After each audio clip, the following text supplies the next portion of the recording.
I can say is thank goodness October is over. That had to be one of the worst months in the history of being a Villa fan, and I fear we will continue to look back on that Wolves game as maybe a pivotal moment in this season. And instead of breaking down the West Ham game, because you don't need me to do that, it was so obvious for everybody to see. You have one side that's in form and in confident mood. The other is completely fragile right now. I think what we should be doing is focusing on the first 10 games of the season, what's gone wrong for Dean Smith's group. And to have an honest assessment, you need a very honest to goodness whiskey. And I'm choosing one of the best ever, Woodford Reserve Double Oaked from Kentucky. This is the best bourbon, in my opinion, that you can find.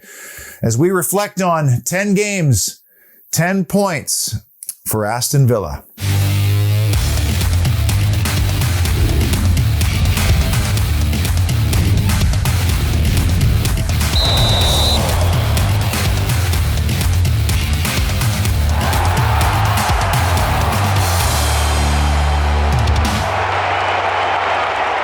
Well, here I am once again with you in the Villa parlor after another doom and gloom performance and result. And I have to admit, this is starting to wear on me, as I'm sure it is you. This is not fun. This is not enjoyable to do right now. I did not see this coming. And I think if you've watched my shows, you could tell how positive I was about the Villa project in year 3. But I did not see after 10 games that they would only have 10 points and that we would actually be hearing the Smith out talk already.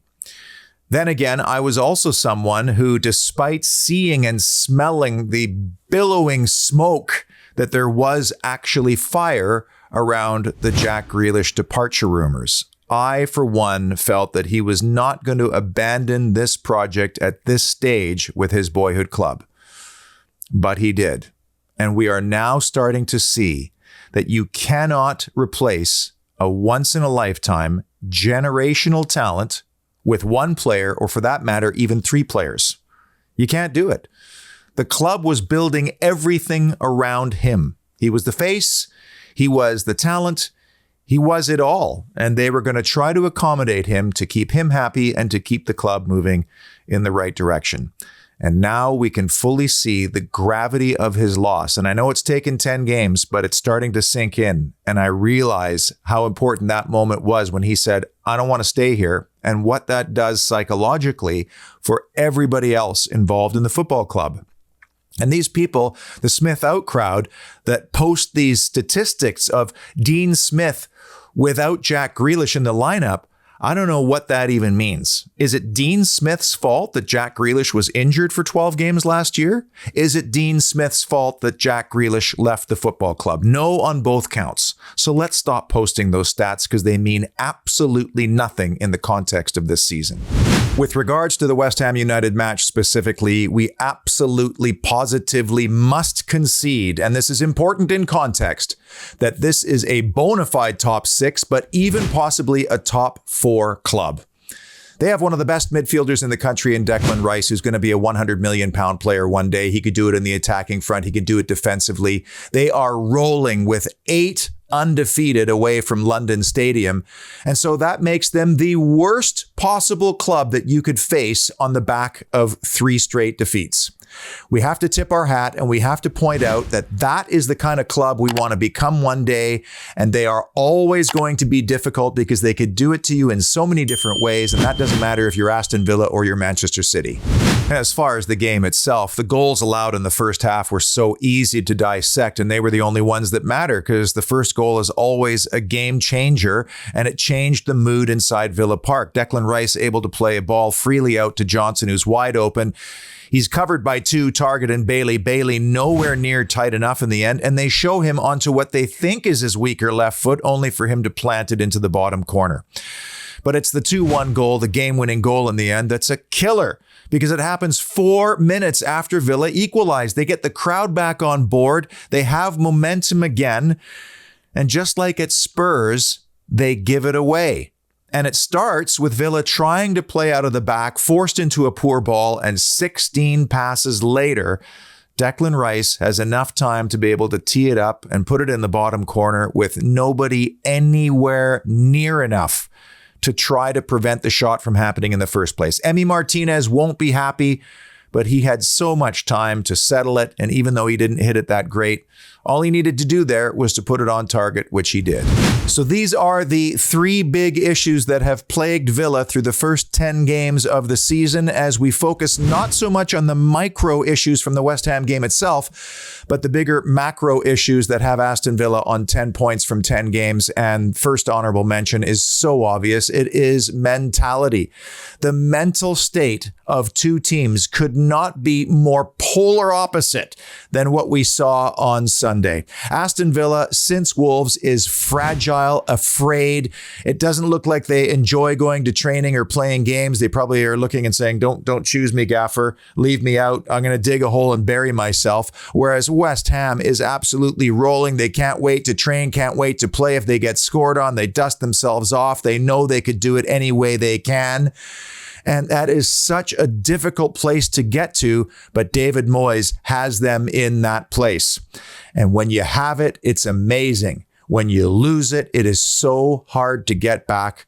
And that's exactly where Aston Villa is at right now. Honorable mention number 2, and the question has to be asked if we're doing a forensic audit of the first 10 games of the season, but recruitment. You know, Villa had a very clear profile of the type of player they were bringing in. They were in their early to mid-20s, and they were in their ascendancy. Did we need Danny Ings? And believe me, he's been prolific over the last 10 years in the league, one of the best strikers in the game. But did we need a striker, or did we need a player like a number 6 type that a lot of us had been looking for? Somebody to shield the back four, make a big tackle, play the ball in transition, and keep the team ticking over. And I realize Ollie Watkins was an injury away from causing some serious problems for Villa in the strike force department. But upon reflection now, I just wonder if, with the timing of it, the secrecy behind it, how it came out of the blue, whether Danny Ings was somewhat of a panic buy that was used to mitigate the disappointment of Jack Grealish leaving, which occurred literally hours after the signing was announced. Because I'm just not sure, in terms of overall balance of the squad, whether he is what we really needed at the time. I'm just asking the question. Big first 10 games of the season, issue number 3, and I don't want this show to sound like a series of excuses, but Aston Villa have not had a full squad all season, and that started in the preseason, one of the most disjointed preseasons I have ever seen in my life. 2 games canceled because of COVID. Heck, Dean Smith had to isolate for part of preseason because of COVID protocols. Then they had the injuries. Target, Buendia, who was just brought in, Ollie Watkins in that final game. Leon Bailey signed but unable to play. Bertrand Traore and Morgan Sanson, virtually figments of our imagination because they are eternally injured. And it's ironic with Sanson. Finally, he does come back from injury. Now he has COVID. We had players before this game that suddenly out of the squad because of injuries. Louise, Ings, and Mings, apparently.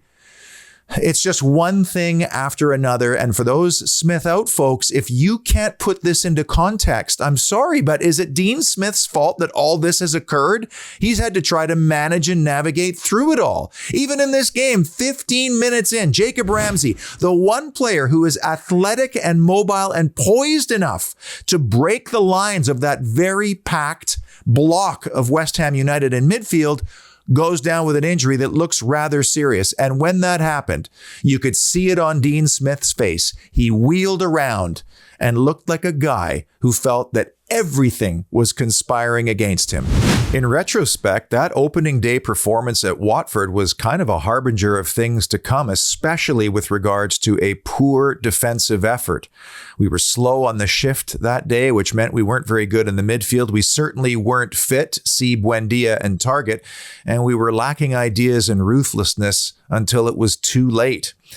Now, if we actually had a fit and full preseason from Buendia, Bailey, and Watkins, can we honestly be sitting here and saying that that result and that performance might have been a whole lot different? But then even when we did start to get cohesive and players were coming back from injury, along came international breaks, where some players were forced to quarantine and others, key players, were forced to sit on an airplane from 12 plus hours just to get back to a game on time. Considering that in modern day football, every single player's load is tracked through training and games, and the fact that their individual mechanics and movements give them a specified custom exercise regimen for preventative purposes, it is bizarre to me how many times we've seen Aston Villa players become re-injured after coming off of an injury spell. Jack Grealish last year, Leon Bailey this year, Bertrand Traore endlessly, but others as well. Sanson. What is up here? Because it's the medical department that has the final say on whether a player is ready to return to training or to full gameplay. It's not Dean Smith's say. He is overruled by the medical department. And yet, in my entire life of covering football, I have never seen this many soft tissue injuries in such a short and concentrated period of time. Big issue number 2 through the first 10 games. Aston Villa is lightweight in midfield. And this was almost comical in its comparison on Sunday. I mean, you got Souček and Rice for West Ham. You have McGinn and Nakamba for Aston Villa. And I love Meatball too, but I'm sorry, it's not even close in that department. And this has been an issue since Dean Smith arrived at Aston Villa.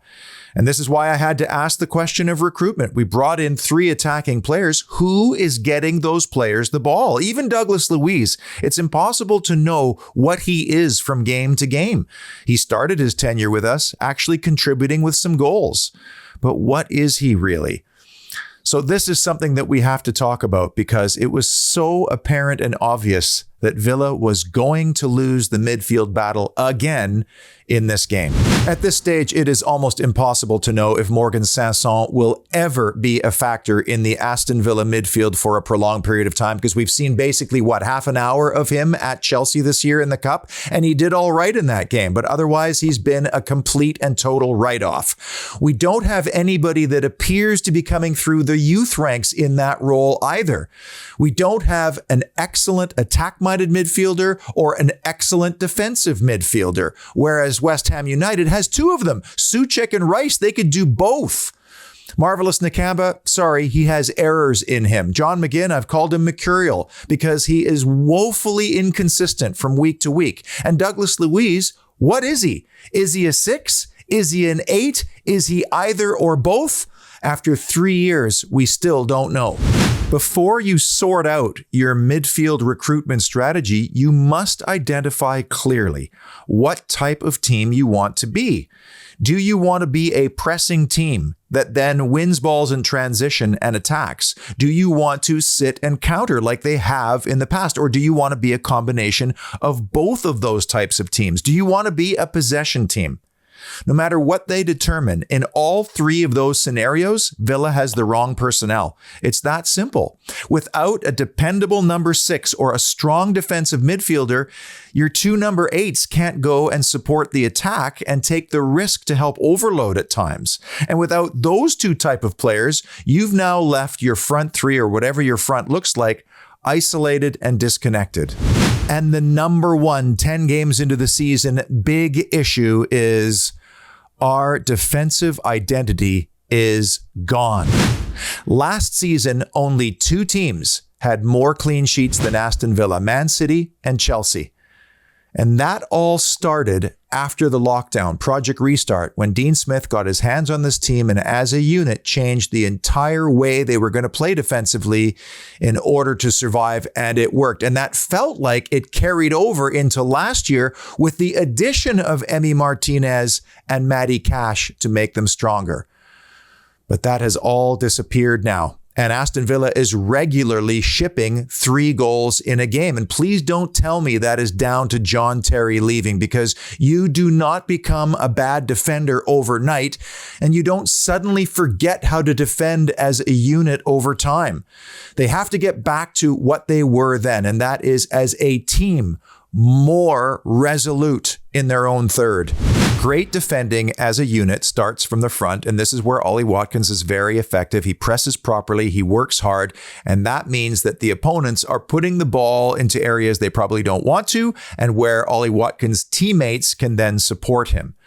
Defending is the last line. It's the insurance, whether that's a 3 or a 4. Hopefully that's the last area that you have to worry about. And has Aston Villa made mistakes either collectively or individually at the back? Yes, they have. They've made goalkeeping errors too, if you want to look back at the last few games. But again, we asked the question about the midfield. Is the midfield supporting the defending part of the game? Are they careful with the football, or are they turning it over too much? And the answer is clear from this season. They are turning the ball over too much. They are not careful enough with the football, and it's ending up in the back of the Villa goal. And so the Dean Smith out train continues to gather momentum and speed, hurtling down the tracks, picking up new passengers and pundits as every week goes by. Even though we are 1 quarter through the season. Yes, 1 quarter through the season. And as I mentioned, Dean Smith has yet to be able to select from a fully fit squad. But let's indulge that crowd because they're quite noisy right now. Let's play this through. Please name for me one manager who is available right now who could take Aston Villa and progress them at the same trajectory that Dean Smith has for the past 3 years. Can't think of a name? Well, maybe there's a reason why managers are unemployed. Oh, Antonio Conte, you say. Well, if Antonio Conte agreed to take on Aston Villa, he'd be here for 2 years, and then he would move on to the next thing, leaving us again, starting from scratch, instability, uncertainty. And that sounds an awful lot like the Randy Lerner years, which descended into a carousel of unemployed managers coming in and out of the club and leaving us in a shambles. This is the instant gratification football society and society in general that we live in. I want it right now. I don't want to wait. I don't want long-term plans. I don't want strategy. Give it to me now. I have a drop-down menu. I select a manager, look at the points they have, put him in, everything's going to be better. That is not how it works.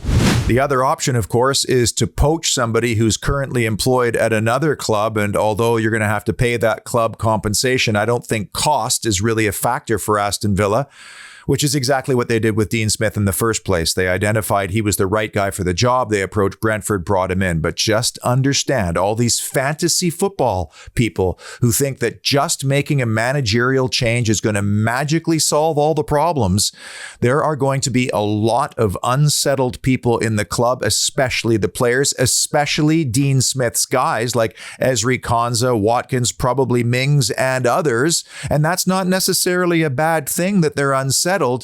But you have to look at it as a whole. It is going to take weeks and several matches for everybody to figure out what the new guy wants.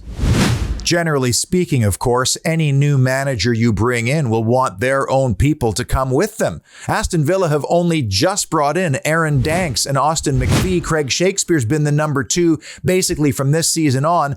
All 3 of those guys, and Neil Cutler, by the way, must share the responsibility of the results so far this season. They're a team, a group. Dean Smith doesn't make decisions in isolation. The whole technical staff prepares the squad each and every week. Now, maybe the higher ups say, well, as a condition of hire, you have to keep some of the staff on. Okay. But if I'm the new manager and there are 3 or 4 guys that were loyal to the previous guy, I've been in football long enough to know that that never works. Then there's all the other staff in and around the football club, the youth department, the analytics team, the performance staff, the recruitment people, all of whom were assembled in part with the blessing or even the recommendation of Dean Smith. Not to mention the fact that Dean Smith developed the entire club culture, the 3 values that all players and staff had to live by when coming to the football club. And he doesn't get any credit for the player that Jack Grealish became either. Because look at Grealish before Smith and after. Dean Smith's coaching helped refine Jack Grealish into a $100 million player. So I find it impossible to believe that after 1 bad month, Nassif Sawiris and Wes Edens would tear up the entire plan, throw it away because of 1 month. They wouldn't do that in any of their other businesses, by the way. That's not how they became successful people. But crises, and it feels like we're in a mini crisis right now, is what will define human behavior and leadership. And we're going to find out a lot about Sawiris and Edens and Christian Purslow, and we'll find a lot out about Dean Smith, because we don't learn those things when you're beating Liverpool 7-2. But if Nassif Sawiris and Wes Edens decide enough is enough and Dean Smith is shown the door, they will have an awful lot of pressure on themselves and Christian Purslow to get that next hire absolutely spot on. I think that's a risk. I don't think they're necessarily risk takers. I think they're long-term people and planners. And I think Dean Smith should be given more time, given the past 3 years and what he's accomplished for this club. However, I've seen it numerous times in football. There is so much noise and so much toxicity in the game, pundits turning on teams all of a sudden, that occasionally the tail ends up wagging the dog, which is not sustainable. We've seen it before, but that's football. Well, this seems almost inconsequential under the circumstances, but we should update the board that saw Villa falling even further at Villa Park and against the top six. And interesting for VAR, they got a decision for and against them all within 5 seconds. Courtney Haas survived, Ezri Konsa did not, and Ollie Watkins added to the Watkins-Ings tally. And I have some very sad news to report, as this will be the last time we update the European progress, because tragically, despite taking off and being over Dutch airspace, Air Bailey hit some turbulence, nosedived, and crashed to the ground. There were no survivors. This is now a salvage operation, an operation to ensure Premier League status for 22 and 23. If you haven't done so already, I highly recommend Fever Pitch on Prime about the inception of the Premier League back in the 90s. And there's a couple of poignant lessons to learn by looking back at history, including how difficult it was for Sir Alex Ferguson in the early days of Old Trafford. He hadn't won a trophy yet, and the pressure was starting to mount, but the board stuck by him. And then, of course, he built the class of 92, and everything changed. And then there was Arsenal's appointment of Arsene Wenger, which was sort of out of left field. Nobody had heard of the guy. He was working in Japan, and how well did that one work out, which underlines how important it is to stick to your principles and believe in the choices that you make. Football is very random sometimes, and that could be random awesome, and that could be random awful, as it is right now for all of us Aston Villa fans. But the club needs to look deep into its principles and really try to figure out what it is they want from an overall football club standpoint. Until then, I wish you well, and up the not so mighty Villa at the moment.